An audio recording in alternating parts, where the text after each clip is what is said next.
So the first thing I like to do before getting started is make sure I have all the appropriate panels open. I mean, you can do it at any time, but I just like to be set up and ready to go.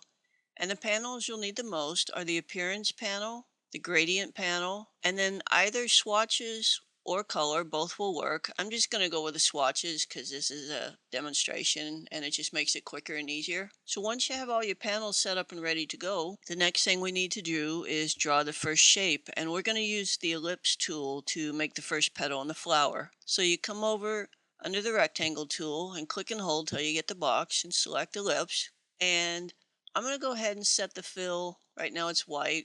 I'm going to set it to a gradient like I had in the example, and I think I used this one. Any gradient would work, but I'll just click this one for the sake of argument. And the stroke I'm going to set to a light orange.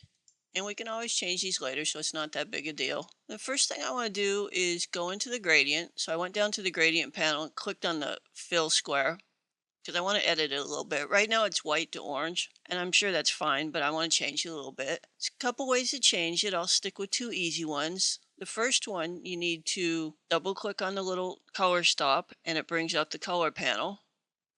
And you can either go into the spectrum and select a color.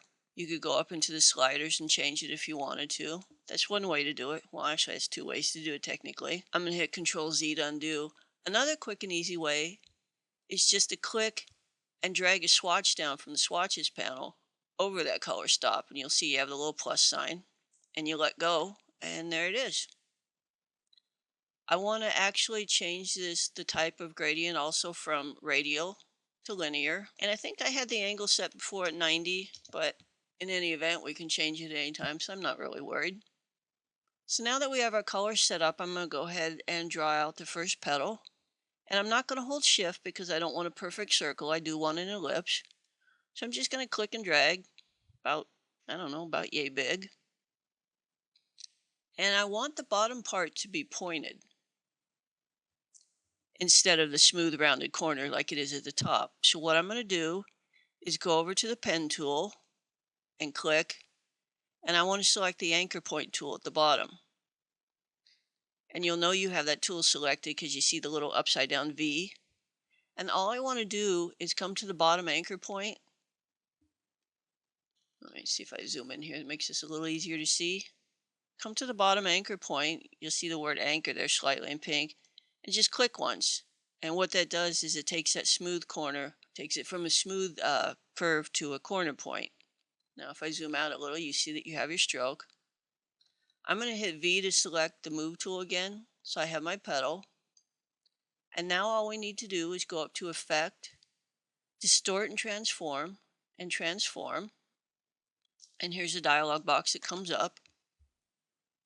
And I know I always start from the bottom and work my way up, but that just makes more sense to me. I'm going to turn on the preview panel.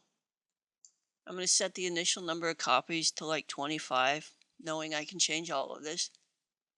And the other big important thing we want to do is right now, any rotation or transformations that are going to be done are going to be based off the center point. And we actually want it to transform from the bottom of the petal here. So we'll go to the 9 square box and we'll choose the bottom center. So now any rotations will work off that point.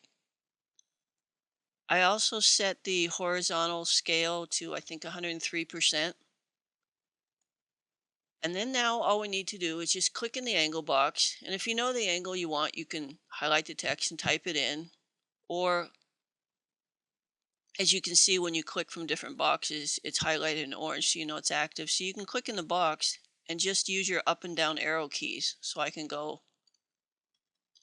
up and down. I'm just going to go up and just go around. I think I had it set at 38 before. Let me see if that was right. Yep. And then you hit OK. And that was all there was to creating that flower. I mean, it really is pretty quick and easy. The only reason it took me so long is because I'm sitting here yapping. But the cool thing is you can go back and edit all of this. We'll select the first petal. That's the one thing you do need to do is make sure you select the first petal.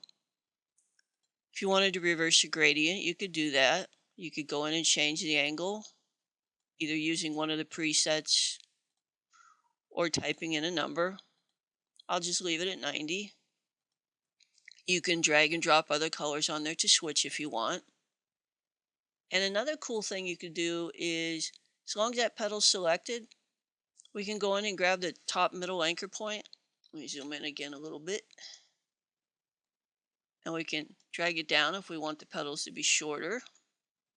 I'll put that back. Or we could grab one of the side anchor points, drag out and make the petal fatter. We could do that. We can also go back to the appearance panel at any time and click on transform. And it brings up the dialog box again. I'm going to turn preview on. I'm going to change the number of copies to 50. And zoom out a bit. And you can see that that makes a bigger flower if you want that too. So the transform tool is pretty cool and gives you a lot of flexibility. Hope that helps, Roz.